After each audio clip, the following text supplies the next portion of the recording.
Hello and welcome back to the channel, and if you're new here, welcome to the channel. My name is BB Manic and I am a portrait photographer based in London, and today I'm going to be talking about shooting live concerts. So I love live music. In fact, I love music in general. It's my first passion before photography, and I love photographing concerts, live events, raves, anything. I love whether it's shooting the crowd or the act themselves. When you've got good lighting, you can just get some of the most dynamic action shots and portraits that you're likely to get. And I've been fortunate enough to shoot some amazing festivals, concerts, and even intimate gigs. But more often than not, in those situations, I was given a press pass. I had all access and I was able to go back and forth between the stage and the crowd any way I want. If you're not lucky enough to have that kind of access in a venue, what usually happens is most venues are very strict about having professional cameras. Now, I don't know why, because you would like to think that a venue would want the best possible images of their gigs being sent out, but unfortunately, most places will actually confiscate a professional camera, or at least your lens, if you don't have a press pass. I've been to a few gigs, well, last year, now in 2024, where that was the case, and I didn't have press passes. So even I tried to bring a DSLR in, it was confiscated, or the lens was taken, and I was forced to use my phone. I have the iPhone 14 Pro Max, and whilst I think the camera is amazing, it was never something I ever thought, well, I'll try and shoot it in a professional setting. But these instances forced me to do that. So this is going to be, I'm going to show you quite a few images today, but I'll try and speed run through it. And this is just a bit of a demonstration of what the iPhone could do in a number of different type of situations. You'll see a mix of little to no lighting, indoor, outdoor, different times of day, and different light setups. And in each scenario, I was actually really impressed how it performed. Now, I'm not saying that this is going to be my go-to camera for live events now, but I know that in a pinch, if I'm not able to take a professional camera, then the iPhone 14 will definitely be sufficient enough.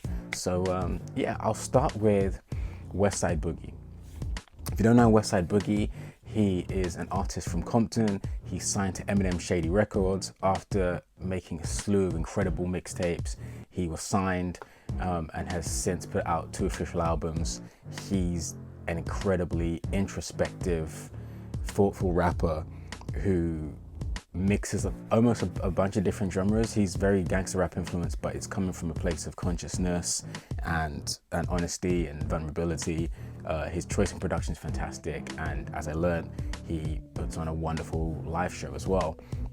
What was funny about this actually was I ended up being the first person in line for the gig, and it was so cold in London at the time that I decided to go to a local clothing store, just get a hat and gloves to keep me warm. And as I walk in there, West Side Boogie himself was also buying some clothes. So managed to snap a picture and then went to the gig. And I was really lucky in that not only was I front row, but West Side Boogie jumped into the crowd a couple of times and was interacting. So I was able to get some really nice close shots. And a lot of the ones you see are in portrait mode. It was able to kind of just create that false depth of field and kind of give more life to the image. And this was one of those shows where the lighting was really good. Lots of dynamic lighting, lots of changes of kind of tone and different palettes. So it meant that I didn't have just kind of one stagnant palette for the whole thing. I had loads of different lighting and colors to work with. So that was one of the first times I realized, yeah, this could actually do something. The next is Pusha T.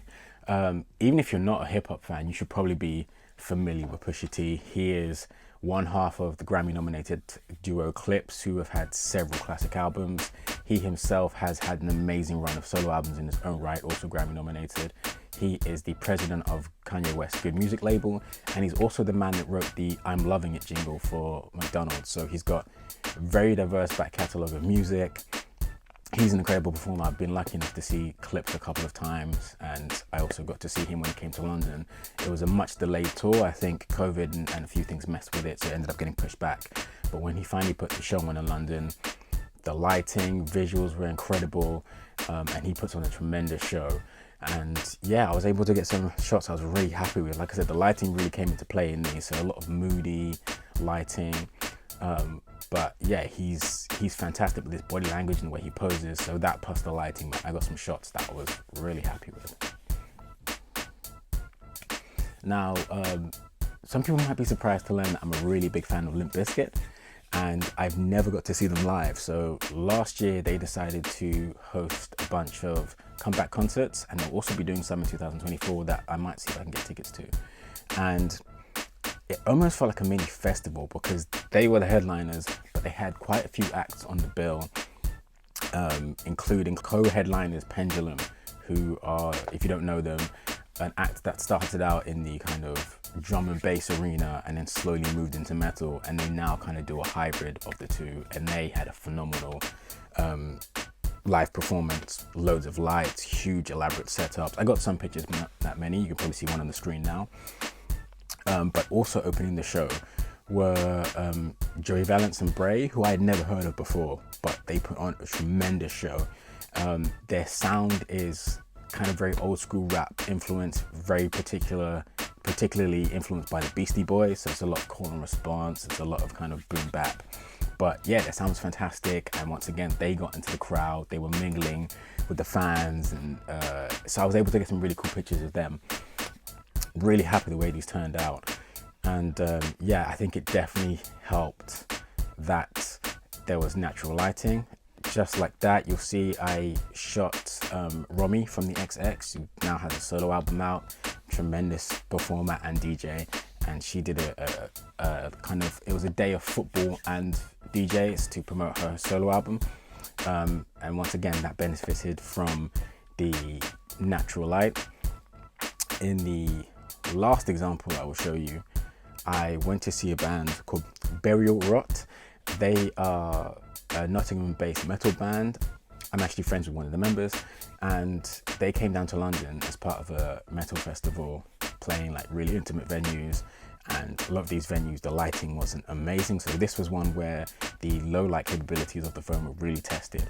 Now, I'm actually really happy and really surprised how these came out, but I will say a lot of these phones aren't built for low light situations. So when you look at the details and specifically the shadows, you'll notice a lot of the details start to get a bit muddy. There's not that much sharpness, and so you kind of really have to work in Lightroom after the fact to pull those details out and to kind of get any definition there. But having said that, I'm still really happy and really impressed with how these turned out. So yeah, what I would say is if you ever want to go to a gig, some people kind of just use their phone because they have to, but if you're really able to play specifically with the manual settings in terms of shutter speed, and you've got a steady hand, you can actually get some impressive results that are more, I mean, some of these shots I really feel like I could use those in my portfolio if I had to. So yeah, I just thought this would be an interesting change of pace. Let me know if you want to see any more iPhone photography. It's something I always kind of dismissed, but definitely since getting the 14 Pro Max, I'm definitely looking into using it more, not even just as a backup, but you know, there's some ideas I would like to shoot purely on the iPhone and see what I can do. So yeah, let me know what you thought of these. Let me know how you feel about your own photography using phones. Is it something you do, or is it something you're thinking about pursuing? Thank you for watching this. As always, please like, subscribe, share, send this to anyone you know who might be interested, because that's the type of thing that helps the channel grow. And I'll hopefully see you soon for another video. Thank you.